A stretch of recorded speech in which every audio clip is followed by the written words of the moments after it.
চাওঁতে চাওঁতে পালেহি ভোগালী বিহু আৰু সকলোকে মোৰ ফালৰ পৰা ভোগালী বিহু বহু শুভেচ্ছা জনাইছোঁ আৰু সকলোৱে এই বিহুটো সুচাৰুৰূপে পাতিব।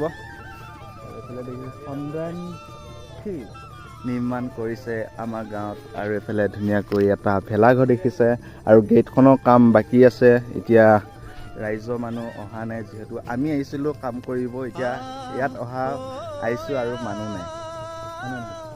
10,000 প্ৰতিনিধি 30,000 সমাগম এইবাৰ ভোগালী বিহু। আৰু মাজতে এটা কথা শুনিছিলোঁ, দেৰগাঁৱত যিটো নেকি দুৰ্ঘটনা চলিছিল, বহুতেই বেয়া লাগিছে। আৰু লগতে নগাঁও ননৈ সেই ঠাইডোখৰতো বাঘে এটা মানুহক হত্যা কৰিছিল আৰু বহুত বেয়া লাগিছে। আৰু আপোনালোকেও সতৰ্ক হৈ থাকক আৰু ক'ৰবালৈ গ'লে ভালকৈ যাব আৰু ভালকৈ থাকিব। আৰু এতিয়া বহুতখিনি কাম বাকী আছে, গেটখনৰ কাম